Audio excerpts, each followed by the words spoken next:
Hola, ¿qué tal, chavos? Buenas tardes. Nuevamente aquí con ustedes. El día de hoy vamos a hablar sobre el análisis de peligros y puntos críticos de control, una metodología muy interesante y que quiero decirles, este es el corazón de cualquier metodología para trabajar la inocuidad alimentaria.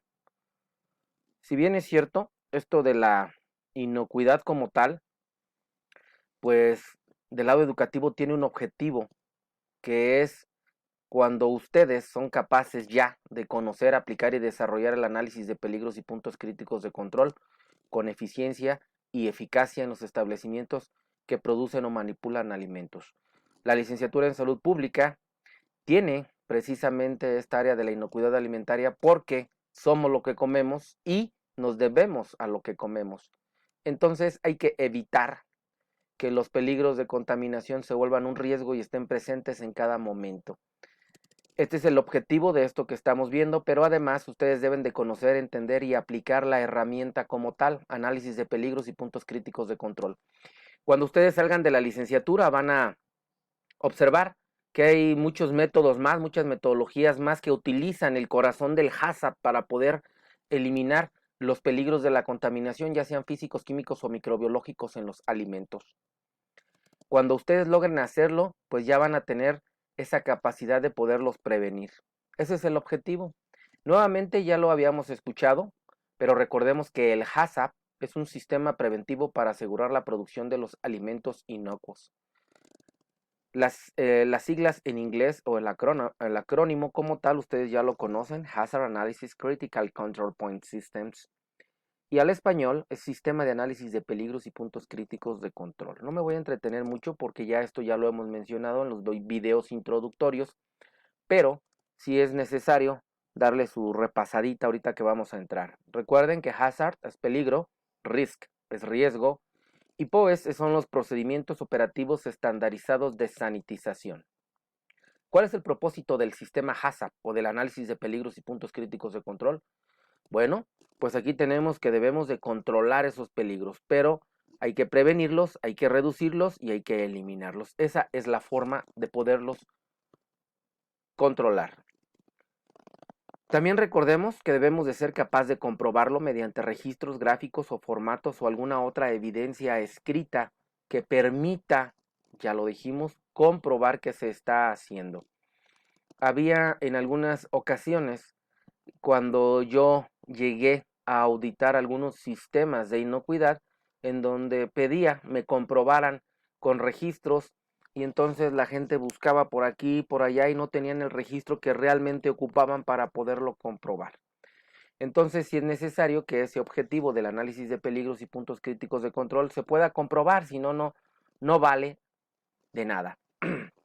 Mucha gente dice, es que yo sí hago mis alimentos, produzco mis alimentos, pero mis alimentos ya son inocuos.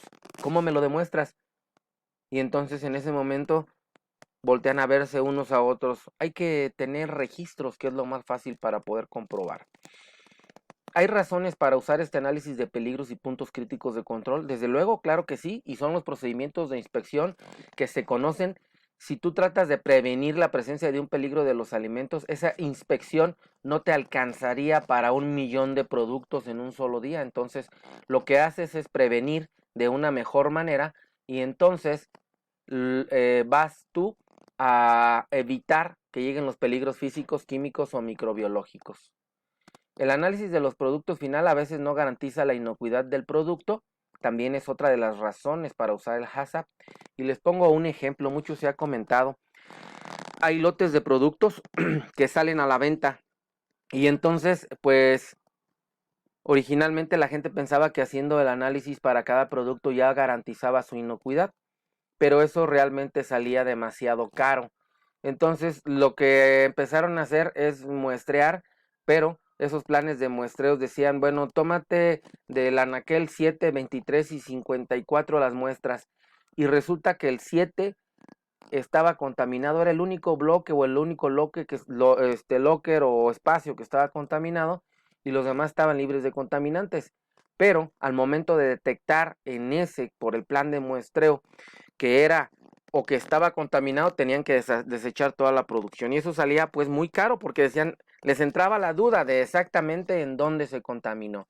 Entonces, esa es una de las razones por las que nosotros necesitamos hacer esta actividad.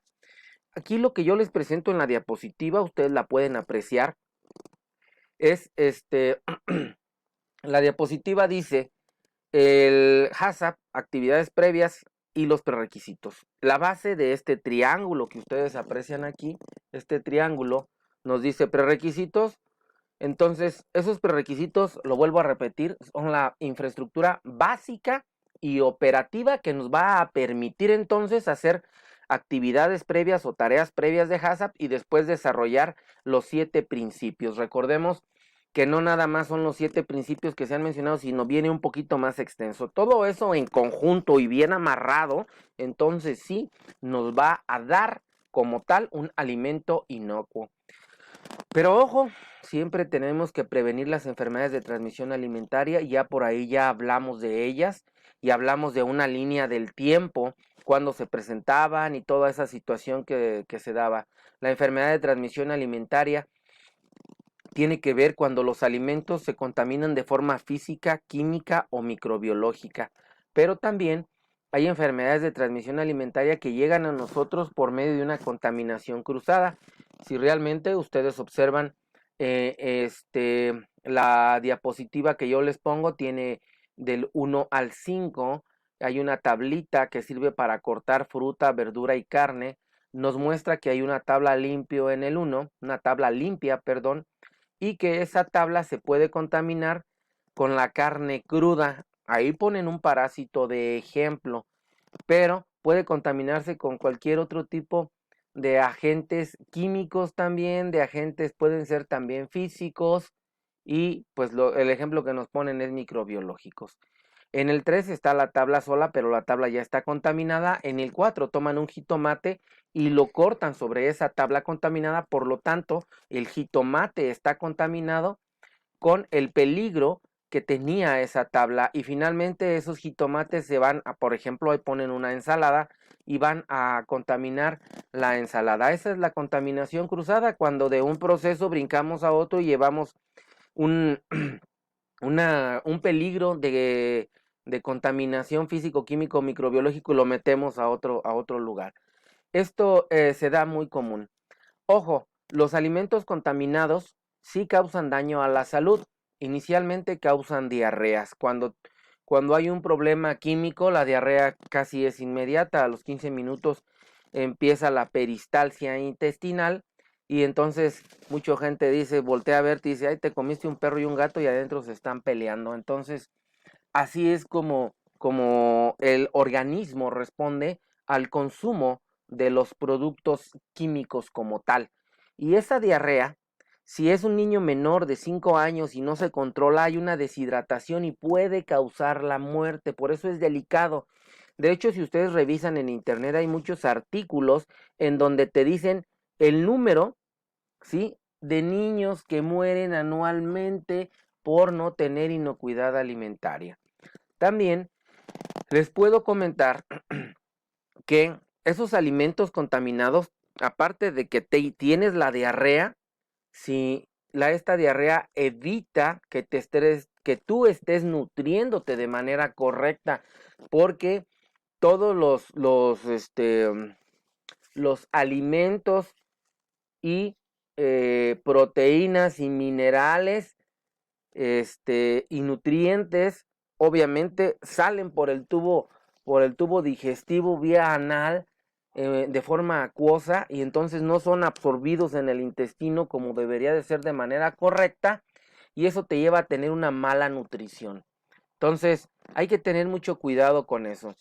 Aquí vienen unos ejemplos que ya los habíamos comentado, me lo voy a brincar todos estos porque son los agentes, son los brotes de enfermedades por país, en donde ya comentábamos que Estados Unidos y Canadá, a diferencia de México, ellos sí tienen una cultura del reporte, ellos sí informan, sí dicen, sí van, ahora sí que acuden a un sistema de salud con un médico que les dé un tratamiento específico. Y los agentes etiológicos, que son los virus, las bacterias, los parásitos, las sustancias químicas, y en otro periodo, cómo se dio el brote de enfermedades de transmisión alimentaria del 83 al 97, Los principales brotes de enfermedades de transmisión alimentaria de origen bacteriano en un periodo del 95 al 99. Los factores de la temperatura, la higiene pobre, el proceso térmico, que realmente aquí sí me voy a regresar esta diapositiva y les voy a hablar sobre el mantenimiento de la temperatura. Recordemos que la mayoría de las bacterias fenecen a los 65 grados centígrados, por eso es necesario mantener la temperatura en los alimentos o disminuirla abajo de 4 grados centígrados, en donde se evita que haya una reproducción bacteriana si los alimentos pudieran o pudiesen tener alguna bacteria. Entonces, el mantenimiento de temperatura es esencial. La higiene pobre es lo que causa muchos problemas. Si ustedes van a un puesto de tacos a las 10 de la mañana y el taquero llegó a las 5, a las 6, a las 7 de la mañana, pues ya tiene 2 horas que el alimento se empezó a enfriar y entonces es peligroso porque entra en el rango de 60 grados o menos y ahí empieza la reproducción de bacterias y aunado a eso la higiene pobre es lo que causa estragos. Costos de estas enfermedades de transmisión alimentaria son individuales, son de industria y son por gobierno. También ya lo habíamos comentado, pero lo repito de manera rápida, la familia le mete mucho dinero a estas enfermedades y no hay una cura como tal, siempre paran en el médico. Entonces eso multiplíquenlo por los millones de mexicanos que todos los días tienen una diarrea. La industria cierra y los gobiernos cierran las empresas. Ahora bien, ahí me estoy brincando las diapositivas. Vamos a hablar de esta parte del concepto e historia del análisis de peligros y puntos críticos de control. Y yo quiero decirles que nosotros entendemos como concepto las construcciones o imágenes mentales por medio de las cuales comprendemos las experiencias que ya vivimos y parte de la introducción, de parte de la interacción con nuestros entornos que tenemos, ¿sí? Entonces, nosotros construimos esos conceptos de esa forma. Recuerden que estas construcciones pues van a surgir por todas las categorías o nuestros nuevos conocimientos, nuestras nuevas experiencias que ya tengamos almacenados en la memoria. Ustedes en este momento pues tienen un concepto de inocuidad que se va a desarrollar muchísimo más con todas estas pláticas y todos estos videos que yo les estoy mostrando. Alguien cuando le dice el concepto de la historia de HACCP, pues no tiene ni idea de dónde inició, ni cómo empezó, ni a qué se debe, ni por qué, pero dicen, pues tiene que ver con los alimentos, ¿no? Y ya cuando les hablan del análisis de peligros o puntos críticos de control, como que les retumba en la cabeza, hay que hacer un análisis, hay que hacer la evaluación de los peligros, pero pues realmente esto es algo sencillo, no es difícil, es muy, muy sencillo. Entonces hay que, por favor, poner atención a partir de este momento. Estamos casi por acabar, 1 minuto y medio más, pero sí quiero decirles que, bueno, con este concepto ustedes van a lograr, si lo dominan, obtener un producto inocuo y poder demostrar prueba de ello. Recuerden que este concepto de HACCP tiene una división. Recuerden que HA es Hazard Analysis o el análisis de riesgos o de peligros, que es el término correcto. Dice el dónde y el cómo corresponden a esa parte de HA y las pruebas respecto al control y procesos de condiciones corresponden al Critical Control Points, a los puntos críticos de control. Vamos a desglosarlo porque luego no queda muy claro. Por definición, el concepto de análisis de peligros y puntos críticos de control cubre todas las clases de peligros potenciales con respecto a la inocuidad de los alimentos, ya sea que ocurran de forma natural, por contribución del ambiente o simplemente por un error en el proceso de manipulación. Los alimentos suelen llegar limpios, suelen llegar sin ningún problema y a veces nosotros estamos cortando y estamos hablando y escupimos y contaminamos, ¿sí? Entonces, en este momento me voy a detener en la diapositiva que dice el concepto de HACCP y vamos a continuar haciendo otras partes para darle continuidad a este trabajo. Por favor, pueden regresar el video cuantas veces quieran, lo que sea necesario, porque de aquí van a salir trabajos que ustedes tienen que entregar en esta plataforma en la cual estamos trabajando para la Universidad Michoacana de San Nicolás de Hidalgo. Los veo en el siguiente video y mucho agradezco su atención. Sigan haciendo tareas, no desistan esta contingencia es momentánea, no será eterna, pero guardemos